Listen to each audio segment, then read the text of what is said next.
Chicago and the Philippines.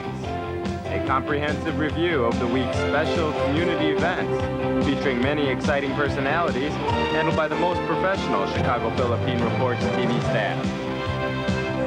Good afternoon and welcome to the Chicago Philippine Reports TV, still the #1 Filipino show in the Midwest. I'm Girly Pascual. Welcome to our show. Today we have all the top stories from the Philippines. We also have what's happening in our own Filipino-American community of Chicago. We have interesting interviews led by our very own executive producer, Miss Veronica Layton.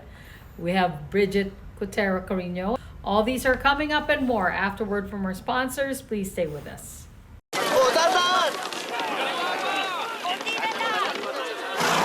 Yan! Dito na! Perfect!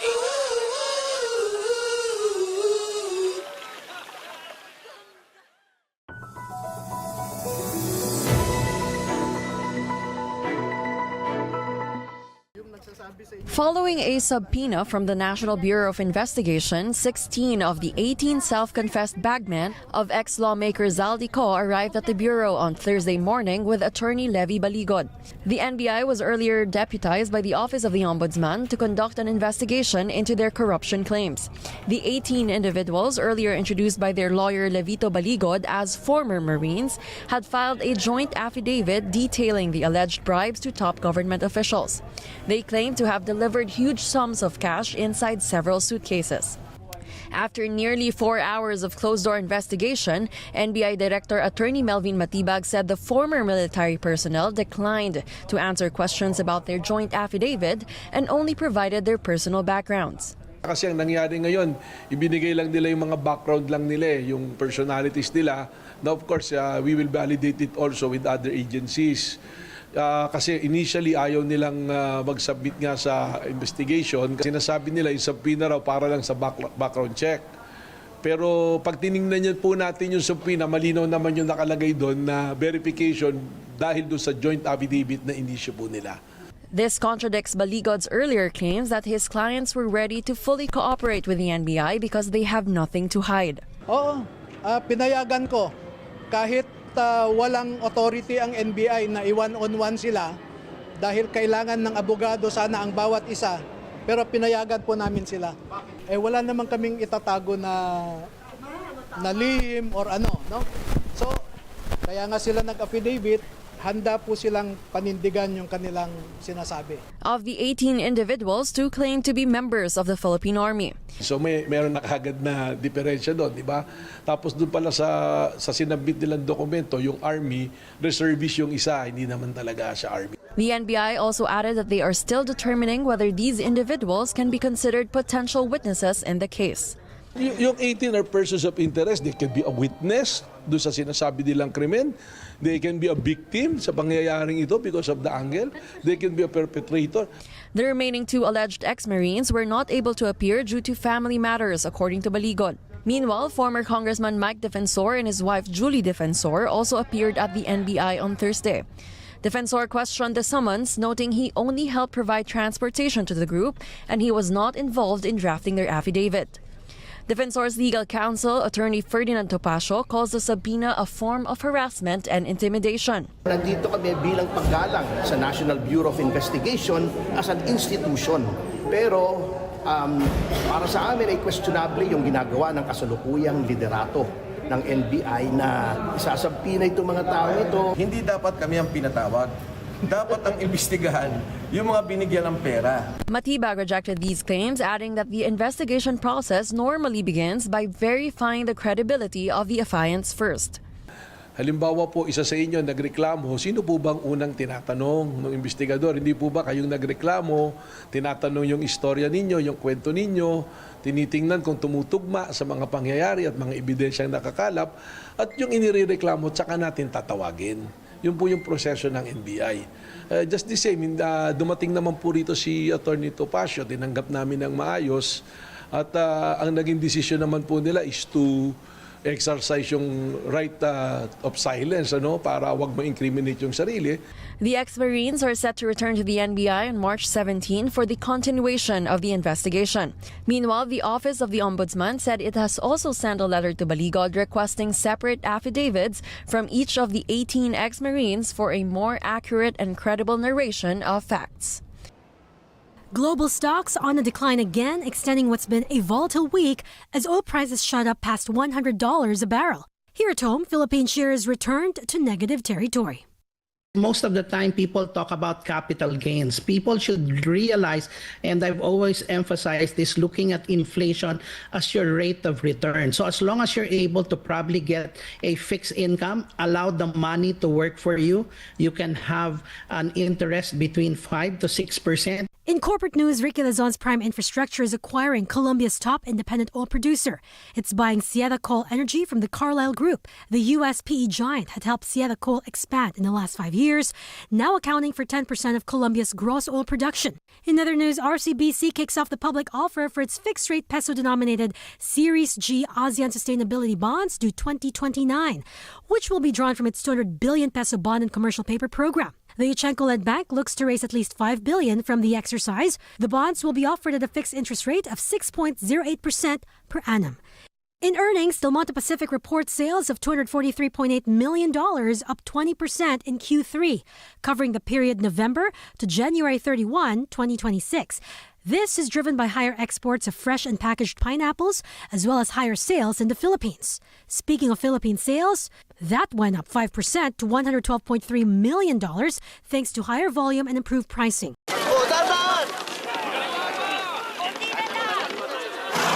Yan! Dito na! Perfect!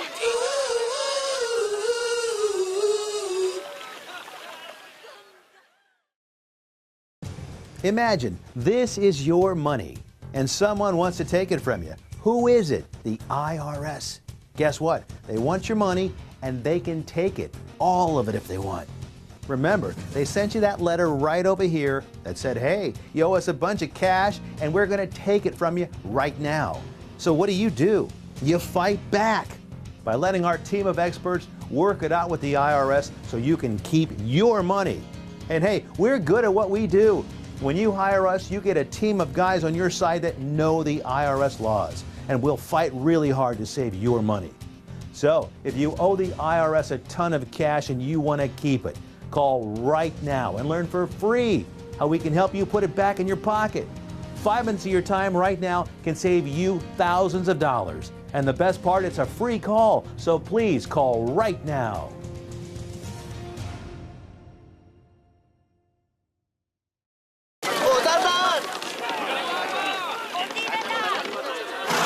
Yan!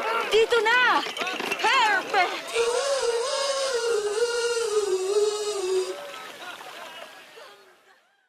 In times of economic uncertainty and chaos, your money means nothing. You may not even be able to get it from your bank or ATM. And the money you do have in the stock market will go down and down and down. It's happened during every economic cycle, and it will happen again. What you can bank on is gold and silver.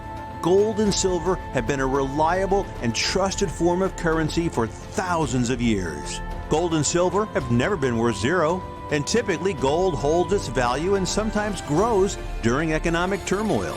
Call the Gold Hotline now and learn how to protect your money and your assets with gold and silver. And learn how to set up a new IRA or roll over your current one into a gold-backed IRA. Protect your money from the next market crash with gold and silver. Call now for your free gold guide. Do you need to get your hands on some extra money right now? Maybe $25,000 or more? If you're a homeowner, now is the perfect time to get cash out. While homes in many neighborhoods like yours have gone up in value, you can use the money for anything. It's yours. You can buy an investment property, pay for college, pay off higher interest debt, or make home improvements. A cash out refinance is the perfect solution to get the cash you need. If you need $25,000, $50,000, or even $100,000, now's the time. Home values are up, and so is your equity. We offer you a way to use it. No need to sell your home or use your savings. Call New American Funding now and speak to a cash out refi specialist and see how much cash out you can get. Call New American Funding at 855-332-3929. That's 855-332-3929. Call 855-332-3929. Via Times, vital news, vibrant views for the Filipino Asian communities in Chicago. Via Times for your most interesting and exciting reading and your party coverages. Via Times has very interesting columnists. You name it, Via Times has it. Law, Filipino news, dentistry, immigration, humor, serious opinions, health, beauty, mysticism, Bata Corner, showbiz, and intelligently written editorials. Call Via Times at 773-866-0811.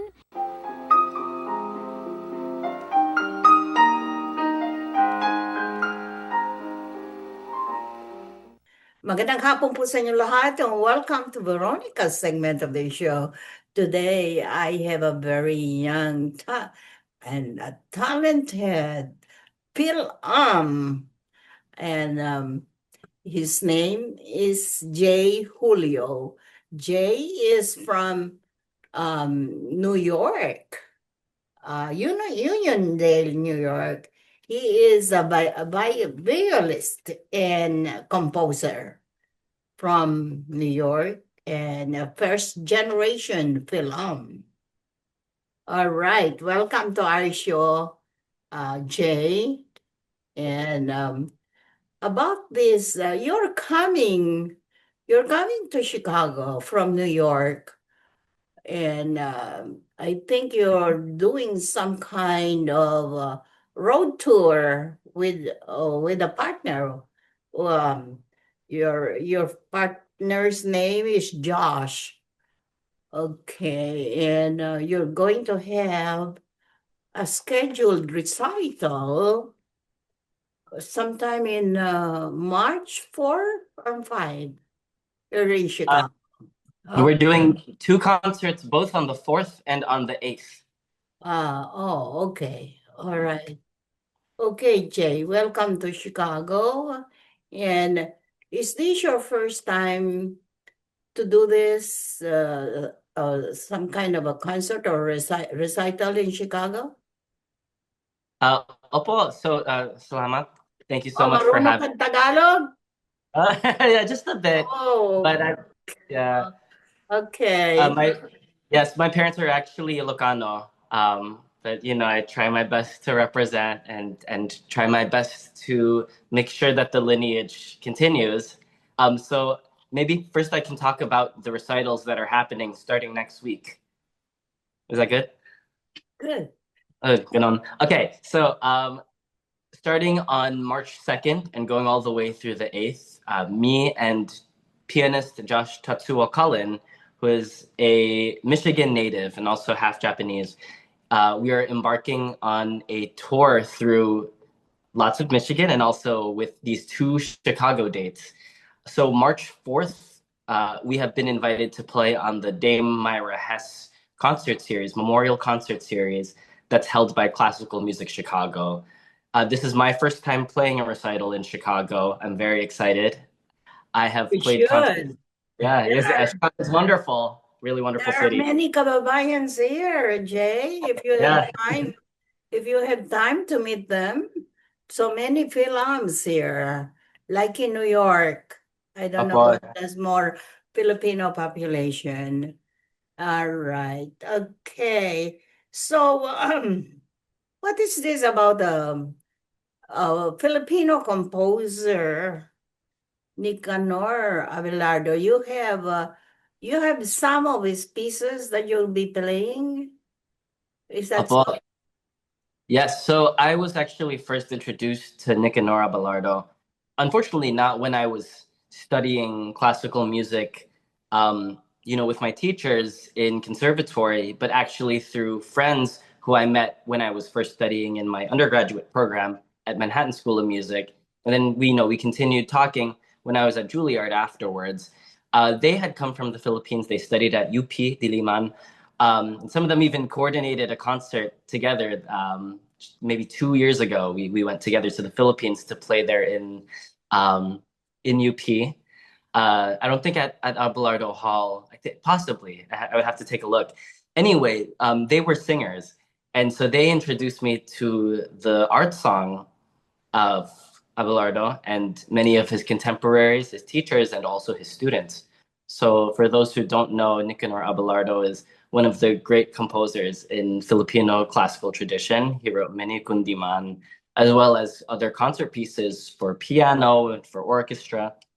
We are playing a piece together that's originally for violin and piano. Now, I also play violin, but this tour is focused on my viola playing alongside Josh's piano playing, of course. So I've arranged his work for violin and piano named Kundiman.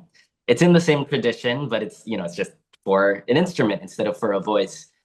And so this is going to be the Chicago and I guess Illinois premiere of this arrangement that I've done. I performed it a few times in New York, but I'm excited to bring it to the Midwest. What are the, maybe you can name some, what are the classical Filipino pieces are you going to be playing in the concert? So the one by Abelardo is Kundiman. That's the one that's getting its premiere arrangement. There's also a piece by myself that will be on the program. It's inspired by one of my mentors back when I was at Juilliard, and then even afterwards, I had the chance to study at Columbia University at the same time, doing just a cross registration program that's there. And so I ran into a really wonderful professor, Neferti Tadiar, and she's got some really wonderful writings. And so I named one of these pieces after her book, Remainder Life. So this piece has been part of a collection of works that I have been composing, a project that's called America is in the Heart. So Carlos Bulosan is also one of our, wonderful Filipino writers, and his book really inspires me to keep working on what I'm doing as an artist. Remaindered Life is one of the intended tracks on this project that's named after Bulosan's work. And we're going to be doing the premieres also of the version for viola and piano on these concerts. That's really very interesting. Are you really, when did you come over from the Philippines to here? Were you born here or? Yes. You were born here. Yes, I was born in New York. And yet you have this interest, such an interest in Philippine music. That's amazing. Thank you. And I think a lot of people, especially nowadays, are really interested in cultivating the memories, the histories that, are still continuing.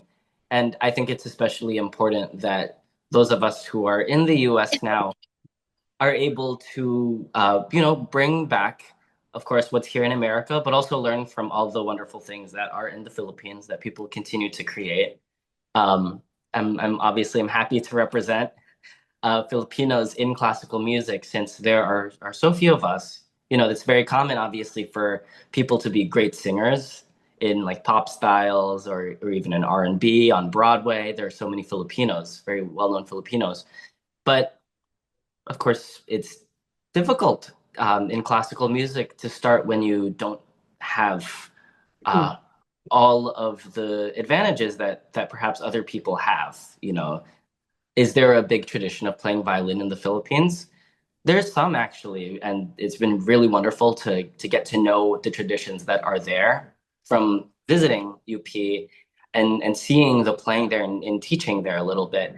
But of course, just access to the instruments themselves, when my parents were growing up, in the provinces, there was no access to a violin shop, And so having the chance to study viola here in America has really, it's been life-changing, of course, for me. But it's also a responsibility to be able to bring some of that back. Are you planning to do a concert in the Philippines one of these days in the future? Oh yes, I always love going back. So much of my family is still there, even those that are not there full time.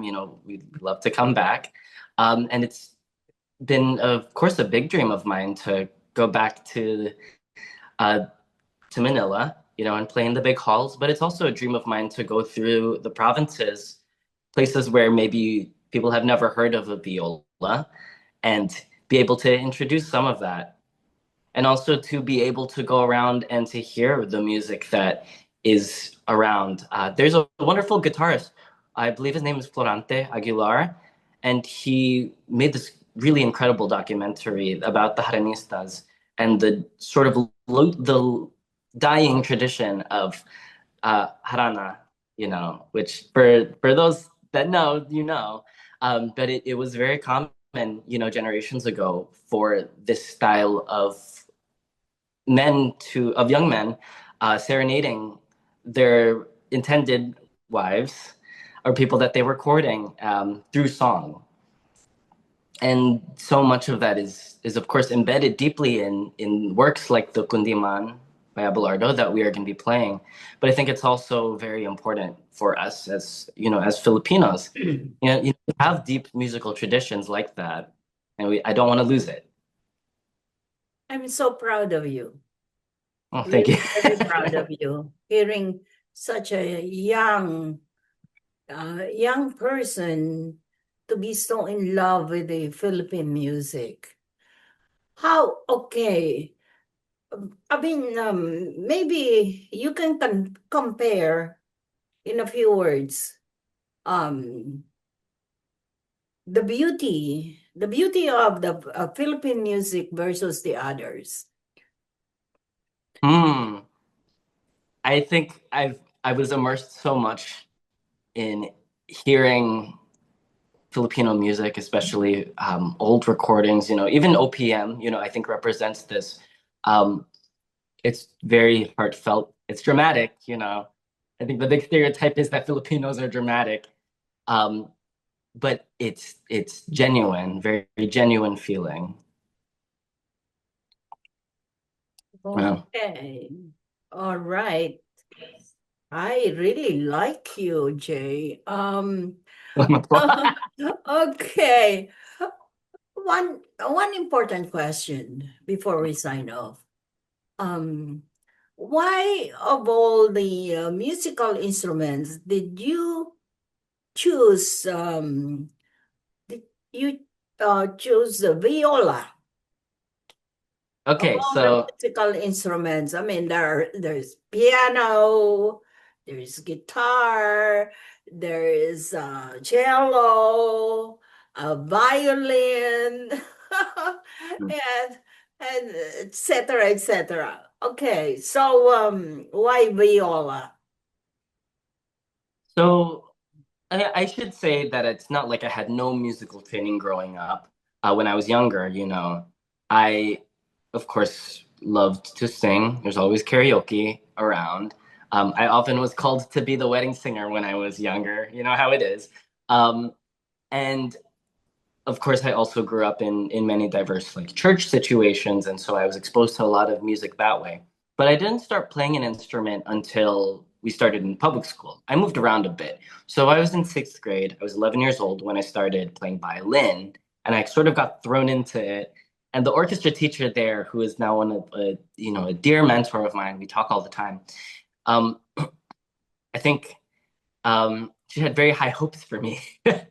And so when I, got to that first orchestra rehearsal and I realized I really couldn't do it, then of course, I got really upset. I was a kind of a bright student. And so I really resolved to work hard at it so that I would never be embarrassed like I was in the first rehearsal. So I looked up on YouTube many different violin playing videos. I really fell in love with it right away. And then when I was in ninth grade, a teacher from the local symphony who taught also at Manus College, the new school's pre-college program, she came through because there was an outreach program that my high school was involved in. She said that I could get a scholarship if I switched over and studied viola with her.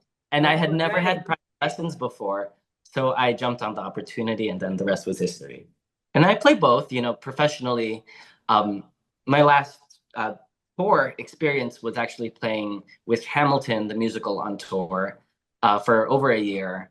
So this was from 2024 into 2025. And in that show, I had to play both violin and viola. So it was a nice stretch of my musical abilities. That's actually how me and Josh met. So Josh was the music assistant on that tour. So he played piano and conducted, as well as ran rehearsals. And so we both had many things in common. We both went to Juilliard, although he's from a few years before me. And we enjoyed playing so many different kinds of music. So that's sort of how this tour got started, actually. Great. Are you in college now? Hindi po, no. So I'm 28. And for those of you who come to the concerts, you will see on my, when you see my piece, when you see me as composer, it'll also have the date of birth next to it. So you'll see. I'm a 1997 baby. Okay, what are your plans in the future as far as your musical career is concerned? So right now, I enjoy the life that I have. I play with Opera Philadelphia as their assistant principal violist, and I also go around touring with different ensembles. I play Broadway. I would like to do more of that, but Josh and I, this is spoiler alert, we're having a lot of fun playing together, and we are going to be spending some time on March 7th to record this program, hopefully for a release as an album. We would really like people's support in this, as of course the process of recording does require a lot of investment, and some of the funds generated from this tour will be used for that, but it won't cover everything. So that is one of our big plans. Great, terrific. Jay, I wish you good luck in your upcoming concert, and enjoy Chicago and come back. And keep in touch with me, all right? Whenever you need our help in the media, please keep in touch. I like you. Mabait na bata. Okay. I hope to be. Oh, can I say one quick thing as well, Po? Okay. So I just want to remind everybody that we do have 2 Chicago dates. So the one on the 4th, it's a short concert, 45 minutes. It's from I believe 12:15 to 1 p.m. So very short, and I understand it's in the middle of the day. But we have another one that's a longer concert on March 8th, and that's at the Harold Washington Public Library. That I believe starts at 2:30, and that will go until 4 p.m. And both of them are free to attend. We would really like to see you there. All right, very good. Oh, Jay, maybe you can send us some pictures, because we have a monthly news magazine. We would like to put that in the Vaya Times. Vaya Times is the name of our magazine, and we would love to publish it in our print magazine. Okay, and maraming salamat sa iyo, at mabuhay. Okay. Maraming salamat po sa inyong panonood. Ako po si Veronica. Enjoy the rest of your weekend. Bye, Jay. Bye po.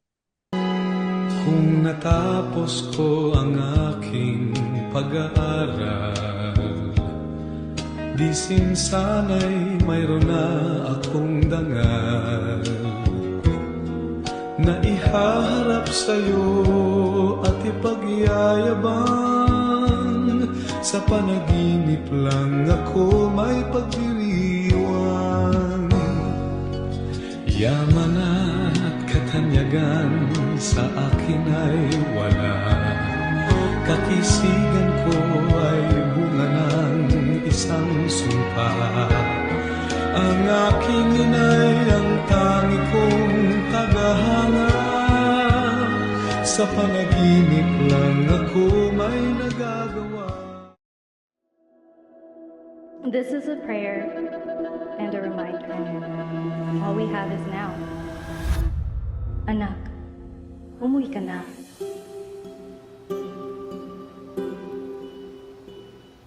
Worldwide this morning, growing concern over a growing health crisis. The World Health Organization has just declared that this is a pandemic. Hi. I can't hug you. Don't touch me. Over the last several days, we have seen peaceful demonstrations. Protests over police brutality continued here in Austin. Remember when you started going to college? You came home a liberal? Dad, please. That's what we do to you guys in school. All these people that we never met and never will meet because of what had happened to them. It's just too much. The way that our family communicates is not necessarily, it's not great. What advice would you give for those of us that are struggling? Deal with it.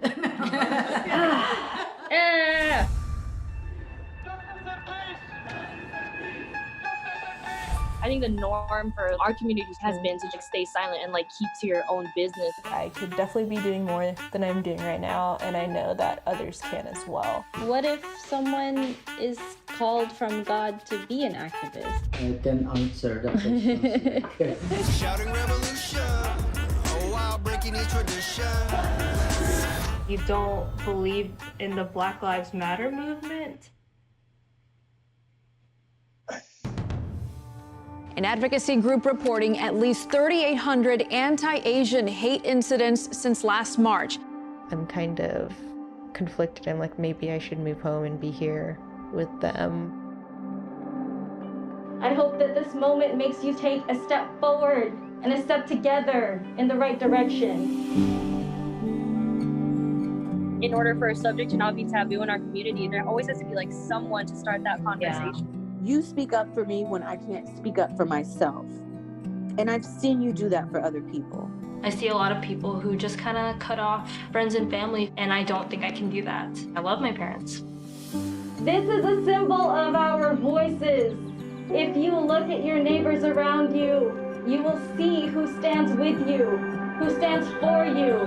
At least I know that you can stand up. That's the thing I'm so happy about.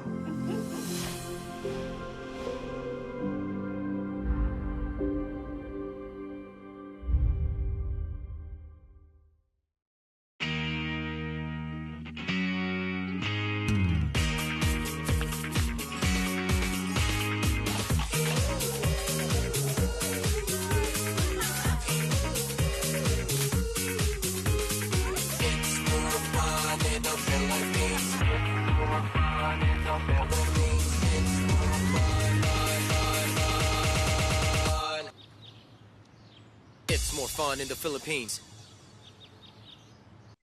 Magandang hapon po sa inyo lahat and welcome to Veronica's segment of the show.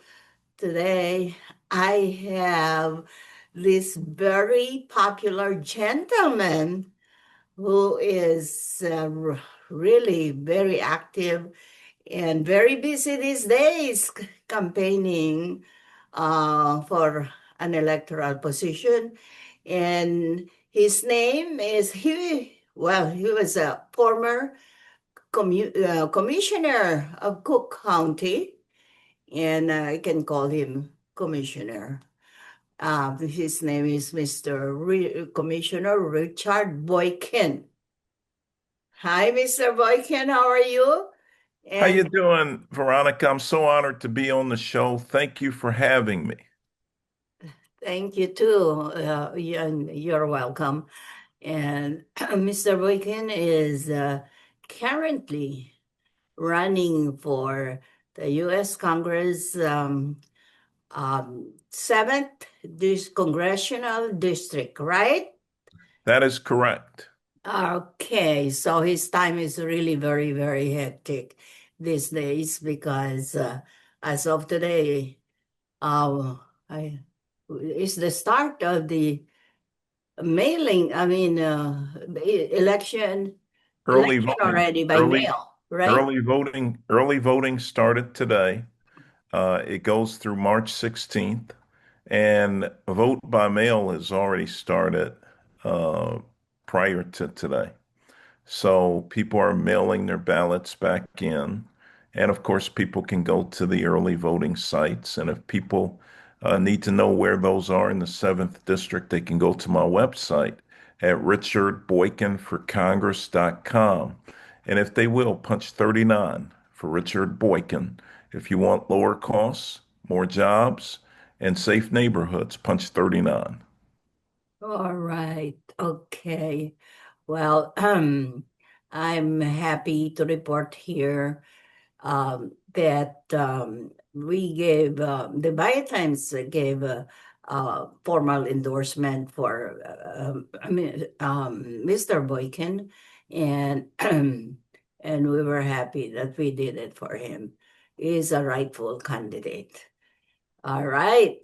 I'm very Okay. honored. I'm very honored to have Via Times endorsement and to have the endorsement of Veronica Layton and so many other good people in the community, the Filipino community, and beyond who support our campaign because they know that we put people before politics and that we're concerned about people. And we want to make sure that we get in there and we be their voice and that we bring costs down for groceries, housing, uh, rents, you name it. We want to bring those health care. We want to bring those costs down for people and create more jobs, have stable communities, and make sure that all of our neighborhoods are safe. People aren't being assaulted in our streets, and we don't have to deal with smash and grab robberies and assaults on the Chicago Transit Authority and other transportation modes of venue. Okay, Mr. Boykin, maybe you can tell us some kind. I know what your platform is about, but you talk about. Can you please restate it here for our viewing audience? Well, thank you very much, Veronica, again for having me. Let me say that it's time for us to flip the script and to elect public servants to office who are concerned about people and who always will put people before politics. And I'm that such person, Richard Boykin. I've been that person as a county commissioner. Of course, I'm the guy who disrupted the status quo and got rid of the sugar tax. I got rid of the tax on feminine hygiene products, and I banned law enforcement from choking people when they arrest them. I'm running for Congress because I want to be your voice in Washington. I want to go to Washington and bring costs down, housing, healthcare, childcare, and groceries and rents. I want to make sure that we create more jobs, and I want to make sure that every neighborhood is safe. The assaults that we see taking place, gun violence in our city and in many of our communities throughout the 7th district, we must bring that to an end. We must close open air drug markets, and we must make sure that people have opportunities either for education or for trade school so that they can get a trade and become a meaningful and productive part of society. We got to bring everybody together. You see, I'm not foolish enough to think that, uh, Democrats and Republicans are the answer to solving the problems that ail society. I know that it's God Almighty who will solve our problems, but we got to have righteous people in office. And that's why I'm running, because I'm one of those people who are righteous. The Bible declares in Proverbs 29 that when the righteous are in authority, the people rejoice. When the wicked beareth rule, the people mourn. So we got to get more righteous people in office. And I'm delighted to run this race and delighted to have your support and delighted to go and represent everybody. The 7th district is a diverse district that includes communities like Greektown, Little Italy, Chinatown, the Gold Coast, the Soul Coast, you name it. We got them in the district and Ukrainian Village, and we're so excited to be able to represent all of these different ethnic groups, but to also make sure that everybody's voice matters. So we're going to make sure that we represent them all the way from Hillside to the west to downtown and River North, Streeterville, West Loop, South Loop, Chinatown. We're going to make sure that we represent the west side of Austin, Lawndale, Garfield, Humboldt Park, the medical district, points in between, and we're going to represent Oak Park, Forest Park, Bellwood, Broadview, Maywood, Westchester, Hillside, and River Forest. Okay, Mr. Boykin, as a very compassionate leader in the political and communities, various communities, ethnic communities, is really working hard, not only in the Asian communities, but also other ethnic communities out there. And it must be, this time is really very, very hectic these days because the primary election is coming up on March 17, correct? My God, that's very close. And and this guy must really very, very tired, but must be enjoying the energy of campaigning, correct? I'm loving it. I'm loving You every love moment. it? I'm the only person in the race who's already done the job. I served as chief of staff to Congressman Danny Davis from 97 to 2006. So I've already done the job as a congressman. And I just want to go in there and really do the job and take this district to the next level and make sure again that we lower costs for people, that we create jobs, and that we make every neighborhood safe. All right. Okay. I want to focus a little bit on our Filipino American community. Yes. How do you, do you find us? You've been working with us. We've known you around the community, and so I know you're so familiar with our Filipino culture and customs. Can you say a little something about it? Look, what I can say is I love the Filipino people. I think that the Filipino people have done so much for our society in terms of nursing.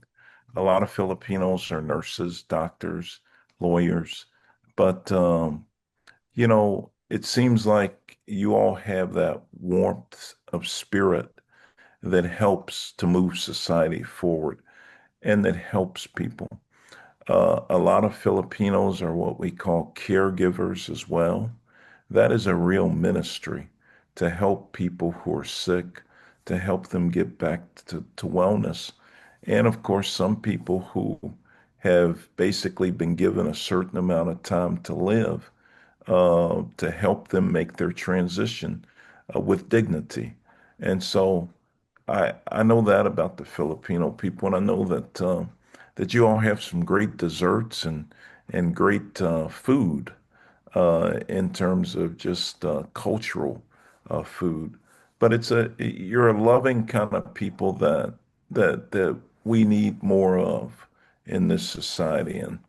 And what I want to do is make sure that for Filipino community that we unleash the entrepreneurial spirit, that we make business opportunities available for people. What I will say is this: the political system is the distribution system for the economic system. Many members of Congress or legislative leaders do not understand that. So I'll say it again. The political system is the distribution system for the economic system. And the beauty of it, Veronica, is that we write the laws. We can write people in or we can write them out. We determine what a tax break is.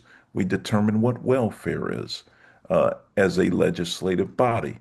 I understand it and I understand it well, and I will utilize it to benefit every community within the 7th Congressional District, and that includes the Filipino community. I'll also make sure that safety is a priority.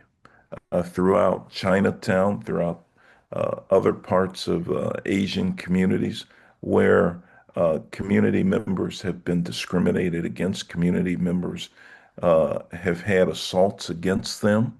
So we're going to make sure that safety is a priority and that people don't have to worry about being assaulted just because of your ethnicity or your race. And so we're going to make sure that that happens. Well. Mga kababayan, narinig niyo po yan from the mouth of our loving candidate, Mr. or Commissioner Richard Boykin. All right. Okay. So don't forget, punch 39 when you go to the polls. 39. It's punch 39. 39. Yes. Okay. All right. Before we sign off, one more last words from you, so our people could get encouraged to go to the polls. What I want to encourage people is this: don't sit this election out. It's too important of an election. Your vote can make the difference. There are 13 candidates running in this race. The election will be close. And so I'm encouraging people, please don't sit the election out. Don't be discouraged. Don't be dismayed. Let me tell you, we can change things together, and we will change things together. I am fully committed to you. I'm fully committed to be your voice in Washington and to provide the best constituent services here in Chicago that you've ever seen when it comes to dealing with Social Security, Medicare, or when it comes to dealing with visas or passports. I'm going to make sure that you get the top-notch service. And I'm going to make sure that other resources from the federal government are available to you. Remember, now is the time to punch 39. I'm Attorney Richard Boykin, and I would be honored to have your vote. All right. Very good. Love it. Mabuhay ka. Mabuhay to you, Commissioner Boykin. And good luck. Congratulations and good luck. And maraming salamat.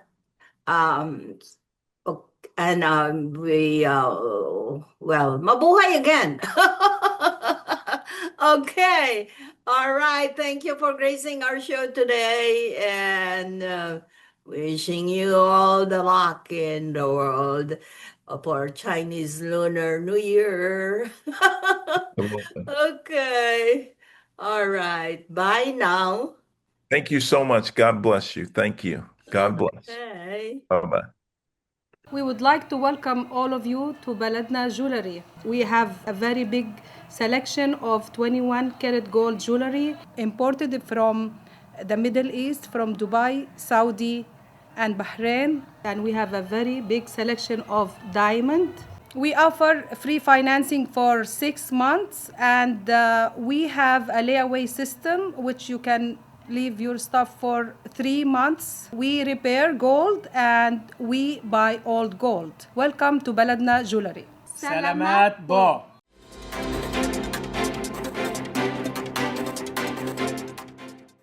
Good afternoon, this is Bridget Karina Quetter bringing you this week's local news from our community. Illinois EPA Acting Director James Jennings is pleased to announce 7 spring household hazardous waste one-day collection events scheduled over the upcoming months. These collection events are coordinated by Illinois EPA and local co-sponsors to provide residents the free opportunity to safely dispose of unused or leftover hazardous products that are common in households. As residents begin spring cleaning, many may find they have unused or unwanted products and chemicals that could pose a hazard to themselves and the environment, said Acting Director Jennings. One-day household hazardous waste collections provide a safe, free, and convenient opportunity for residents to dispose of hazardous items in an environmentally friendly manner. From March 8th to 11th, Philippine President Marcos Jr. is set to address the United Nations Commission on the Status of Women. Ahead of his official visit, Filipino migrant workers will be sharing the real status of women who have faced neglect and corruption at the hands of the Philippine state officials. Almost 60% of overseas migrant workers are women who leave their families back in the Philippines to provide for them. Remittances make up a significant percentage of the Philippine GDP, yet what they send back home falls into the greed of a corrupt government. Marcos has not moved to protect the over 2 million overseas Filipinos in the Middle East, many of them women, only telling them to stay in a safe place and stay indoors. President Donald Trump said Thursday he is replacing Homeland Security Secretary Kristi Noem and will nominate Oklahoma Senator Markwayne Mullin to run the department that oversees border security, immigration enforcement, disaster response, and transportation screening. The shakeup comes after days of intense hearings on Capitol Hill and a widening dispute over a costly federal advertising campaign that featured Noem. It also lands as the Department of Homeland Security remains partly shut down in a funding fight with Congress, leaving tens of thousands of workers furloughed or working without pay. Trump said Mullin will begin March 31st, and he said Noem will move into a new role as a special envoy tied to what he called the Shield of the Americas, an initiative he said will focus on the Western Hemisphere. As millions of Illinoisans prepare their 2025 state tax returns, the Illinois Department of Public Health is reminding them of the state's voluntary contribution program to support one or more health-related programs. Schedule G of the 2025 Illinois Tax Return Form allows Illinois taxpayers to designate a portion of their state tax refund to support one of 6 charitable funds. Several of the options support programs that benefit public health initiatives. For as little as $1, Illinois taxpayers can make a voluntary contribution that can make a big difference for people dealing with Alzheimer's disease or diabetes, for the unhoused and the hungry, or for the families of sick children, said IDPH Director Dr. Samir Vora. I hope those who are able to do so will consider taking this opportunity to utilize the convenient voluntary contribution program to support programs that improve public health and the quality of life for many in our state. The Illinois Department of Natural Resources is seeking campground hosts for the 2026 camping season for state parks, recreation areas, and historic sites across Illinois. Campground housing is a perfect position for anyone who enjoys camping and helping others. Hosts are often the first to greet state park visitors. They check on arrivals and departures, write camping permits, acquaint campers with park facilities and regulations, answer questions about local and statewide attractions, help visitors plan outings, and more. Campground hosts have the privilege of free camping in their own RVs, motorhomes, or trailers at designated sites within state parks. The Illinois Department of Natural Resources is accepting applications for instructors for 2026 summer fishing clinics at locations throughout Illinois for the department's urban fishing program. Fishing instructors are the department's boots on the ground at free clinics hosted in communities throughout Illinois. These are temporary positions not to exceed 6 months, making them perfect for teachers, retirees, students, and others who are eager to help people learn about fishing skills and ecology. There's no better way to spend the summer than teaching children and adults about the joys of fishing and the importance of conservation, said Mike McClelland, Chief of Fisheries for IDNR. This is a great employment opportunity for people who enjoy the outdoors and sharing their love of fishing with others. That's all for today. Thank you for watching our news this week. This is Bridget. See you next time. This is a prayer and a reminder. All we have is now. Anak, umuwi ka na.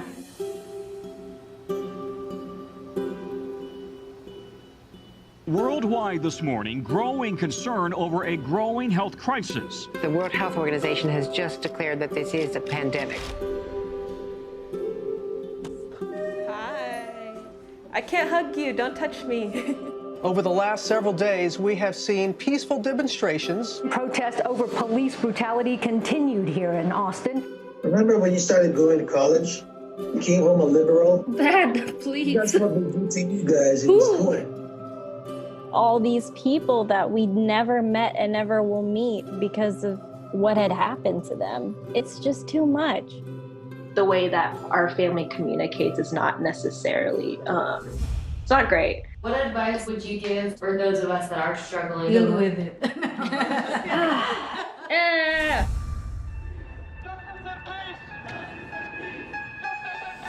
I think the norm for our community has been to just stay silent and like keep to your own business. I could definitely be doing more than I'm doing right now, and I know that others can as well. What if someone is called from God to be an activist? I can answer that question. Shouting revolution, oh wow, breaking each tradition.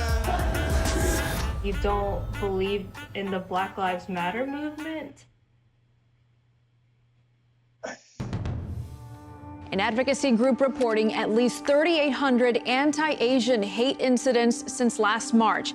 I'm kind of conflicted. I'm like, maybe I should move home and be here with them.